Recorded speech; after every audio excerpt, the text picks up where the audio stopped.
காலம் நிறைவேறின போது. பின்னும் நான் சொல்லுகிறது என்னவெனில், சுதந்திரவாளியானவன் எல்லாவற்றிற்கும் எஜமானாயிருந்தும் அவன் சிறு பிள்ளையாய் இருக்கும் காலமளவும் அவனுக்கும் அடிமையானவனுக்கும் வித்தியாசம் இல்லை. தகப்பன் குறித்த காலம் வரைக்கும் அவன் காரியக்காரருக்கும் வீட்டு விசாரணைக்காரருக்கும் கீழ்ப்பட்டிருக்கிறான். அப்படியே நாமும் சிறு பிள்ளைகளாய் இருந்த காலத்தில் இவ்வுலகத்தின் வழிபாடுகளுக்கு அடிமைப்பட்டவர்களாய் இருந்தோம். நாம் புத்திர சுவிகாரத்தை அடையும்படி நியாயப்பிரமாணத்திற்கு கீழ்ப்பட்டவர்களை மீட்டுக் கொள்ளத்தக்கதாக காலம் நிறைவேறின போது ஸ்திரீனிடத்தில் பிறந்தவரும் நியாயப்பிரமாணத்திற்கு கீழானவருமாகிய தம்முடைய குமாரனை தேவன் அனுப்பினார்.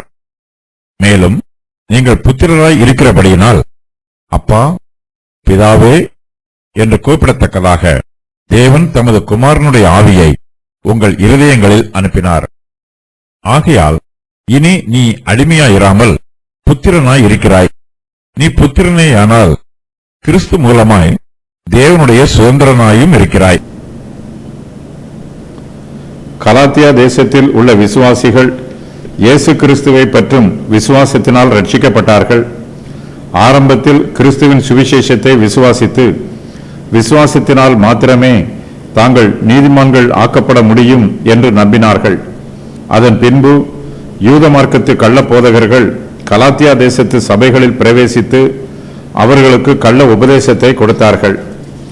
கிறிஸ்துவை பற்றும் விசுவாசத்தோடு நியாயப்பிரமாணத்தின் கிரியைகளையும் கடைபிடித்தால்தான் ரட்சிக்கப்பட முடியும் என்றும் அப்போதுதான் நீதிமான்கள் ஆக்கப்பட முடியும் என்றும் கள்ள உபதேசம் பண்ணினார்கள். யூத மார்க்கத்தின் உபதேசங்களை சுவிசேஷத்தின் உபதேசங்களோடு கலப்பாய் பேசினார்கள். அப்போஸ்தலர் பவுலோ கிறிஸ்துவை பற்றும் விசுவாசத்தினாலேயே நாம் ரட்சிக்கப்படுவதாகவும் நீதிமான்கள் ஆக்கப்படுவதாகவும் உறுதியாக சொல்லுகிறார். இந்த சத்தியத்தை தெளிவுபடுத்துவதற்கு பழைய ஏற்பாட்டு சபையை ஒரு எடுத்துக்காட்டாக பயன்படுத்தி விளக்குகிறார். பழைய ஏற்பாட்டு சபையானது ஒரு சிறு பிள்ளையைப் போல இருந்தது. பழைய ஏற்பாட்டு சபையின் காலமும் கிருபையின் காலம்தான். ஆனாலும் தற்போதுள்ள கிருபையின் காலத்தோடு ஒப்பிட்டு பார்க்கும்போது பழைய ஏற்பாட்டு கிருபையின் காலமானது இருளின் காலமாகவே இருந்தது.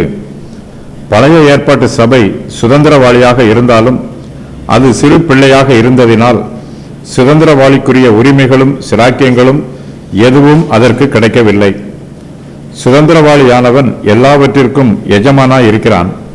ஆனாலும் அவன் சிறு பிள்ளையாய் இருக்கும் காலமளவும் அவனுடைய தகப்பன் குறித்த காலம் வரைக்கும் அந்த சிறு பிள்ளையானது காரியக்காரருக்கும் வீட்டு விசாரணைக்காரருக்கும் கீழ்ப்பட்டிருக்கிறது.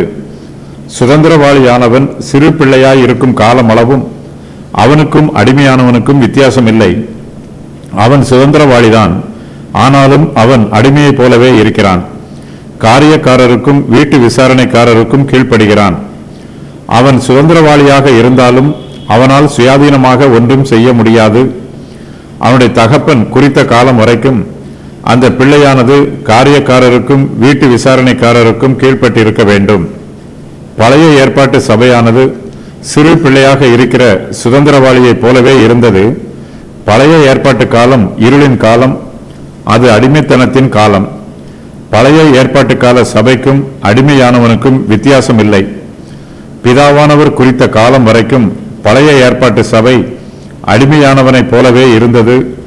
அது கிருபையின் காலமாக இருந்தாலும் தேவனுடைய கிருபையை சுயாதீனமாக அனுபவிக்கிற விடுதலை அதற்கு கொடுக்கப்படவில்லை. காலம் நிறைவேறின போதோ தேவன் தம்முடைய கிருபையை இயேசு கிறிஸ்துவின் மூலமாய் புதிய ஏற்பாட்டு சபைக்கு பூரணமாய் வெளிப்படுத்தி இருக்கிறார். அதுவரையிலும் சிறு பிள்ளையாக இருந்த சுதந்திரவாளியானவன் காலம் நிறைவேறின போது பூரண புருஷனாக சுதந்திரவாளியின் சுதந்திரங்கள் எல்லாவற்றையும் பூரணமாய் பெற்றுக்கொள்கிறான். தேவன் குறித்த காலம் வரைக்கும் கர்த்தருடைய பிள்ளைகள் சிறு பிள்ளைகளைப் போலவே இருந்தார்கள். அந்த காலத்தில் அவர்கள் இவ்வுலகத்தின் வழிபாடுகளுக்கு அடிமைப்பட்டவர்களாய் இருந்தார்கள். சுவிசேஷத்தின் காலத்தில் சபைக்கு தேவனுடைய கிருபை பூரணமாய் வெளிப்படுத்தப்பட்டிருக்கிறது. காலம் நிறைவேறின போது பிதாவாகிய தேவன் குமாரனாகிய இயேசு கிறிஸ்துவை இந்த உலகத்திற்கு அனுப்பினார். குமாரனாகிய கிறிஸ்து ஸ்திரீனிடத்தில் பிறந்தவராகவும் நியாயப்பிரமாணத்திற்கு கீழானவருமாக இருந்தார். தேவனுடைய தெய்வீக சித்தத்தின் பிரகாரம் குமாரன் பிதாவின் திட்டத்திற்கு கீழ்ப்படிந்து ஸ்திரீயினிடத்தில் பிறந்திருக்கிறார், மனுஷனாக அவதரித்திருக்கிறார், நியாய பிரமாணத்திற்கு தன்னை கீழ்ப்படுத்திக் கொண்டார்.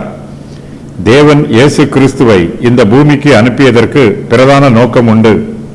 கர்த்தருடைய பிள்ளைகளாகிய நாம் புத்திர சுவிகாரத்தை அடைய வேண்டும். நியாய பிரமாணத்திற்கு கீழ்ப்பட்டவர்கள் மீட்டுக் கொள்ளப்பட வேண்டும். இதுவே தேவனுடைய நோக்கம். இதை நிறைவேற்றுவதற்காகவே பிதாவாகிய தேவன் குமாரனாகிய இயேசு கிறிஸ்துவை இந்த பூமிக்கு அனுப்பினார். காலம் நிறைவேறின போது இயேசு கிறிஸ்து இந்த பூமிக்கு வந்தார். நாம் இனிமேல் அடிமையானவர்கள் அல்ல. ஏற்கனவே நாம் சுதந்திரவாளிகளாக இருந்தோம், ஆனாலும் சிறு பிள்ளைகளாகவும் இருந்தோம்.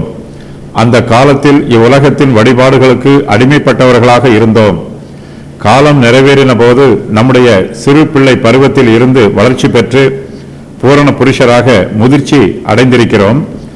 இப்போது சுதந்திரவாளியாக இருக்கிற நாம் தேவனிடமிருந்து நம்முடைய சுதந்திரத்தை பெற்றுக்கொள்கிறோம்.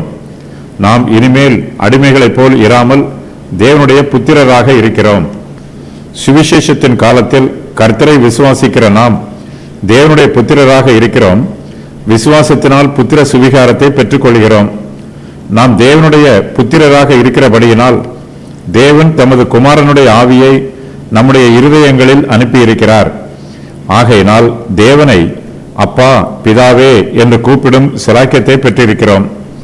நாம் தேவனிடத்தில் நம்முடைய வேண்டுதல்களையும் விண்ணப்பங்களையும் ஏறெடுக்கும் போது நாம் தேவனை பிதாவாக பார்க்கிறோம்.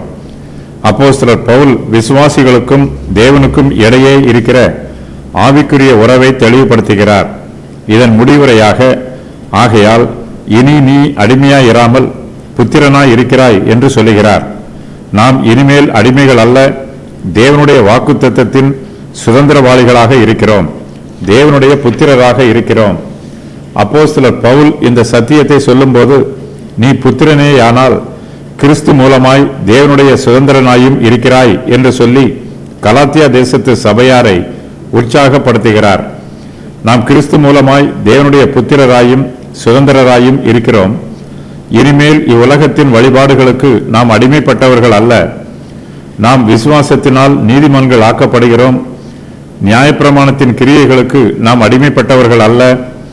இயேசு கிறிஸ்து மூலமாய் அவரை பற்றும் விசுவாசத்தினால் நாம் தேவனுடைய புத்திரராயும் சுதந்திரராயும் இருக்கிறோம். தேவன் நம்மீது அன்பு கூர்ந்து நம்மை ரட்சிப்பதற்காக தம்முடைய ஒரே பேரான குமாரனை இந்த உலகத்திற்கு அனுப்பியிருக்கிறார். இதன் மூலமாய் அவர் நம்மீது வைத்திருக்கும் அன்பை வெளிப்படுத்தி இருக்கிறார். தேவகுமாரனாகிய இயேசு கிறிஸ்து பாடுகளை அனுபவிப்பதற்காக இந்த பூமிக்கு அனுப்பப்பட்டிருக்கிறார். கிறிஸ்துவானவர் நமக்காக பாடுகளை சகித்துக் கொண்டு சிலுவையில் தம்மையே ஜீவ பலியாக ஒப்புக் கொடுத்தார். பாவத்தில் இருந்து நம்மை மீட்பதற்கு தம்முடைய சொந்த இரத்தத்தையே மீட்பின் கிரயமாக செலுத்தினார். தேவனுடைய வார்த்தைகள் நம்முடைய இருதயத்தில் எப்போதும் நிரம்பி இருக்க வேண்டும். தெய்வீக சத்தியங்கள் நமக்கு தொடர்ந்து உபதேசம் பண்ணப்பட வேண்டும். இதற்காக கிறிஸ்துவானவர் பரிசுத்த ஆவியானவரை நமக்குள்ளே வாசம் செய்யுமாறு அனுப்பியிருக்கிறார். பரிசுத்த ஆவியானவர் நமக்கு சத்தியங்களை உபதேசிக்கிறார். நம்மை சகல சத்தியத்திற்குள்ளும் வழி நடத்துகிறார். தேவனுடைய தெய்வீக சித்தத்தை நமக்கு தெளிவுபடுத்துகிறார். ஆவிக்குரிய ஆலோசனைகளை சொல்லுகிறார். பரிசுத்த ஆவியானவர் நம்முடைய இருதயங்களில் வாசம் செய்து தம்முடைய ஆவியினால் நம்மை நிரப்புகிறார், அபிஷேகம் செய்கிறார். பழைய ஏற்பாட்டு காலத்து சபையில் இருந்த விசுவாசிகள் சுதந்திரவாளிகளாக இருந்தாலும் அவர்கள் சிறு பிள்ளைகளாகவே இருந்தார்கள். அடிமையானவர்களுக்கும் அவர்களுக்கும் வித்தியாசம் இல்லாமல் இருந்தார்கள்.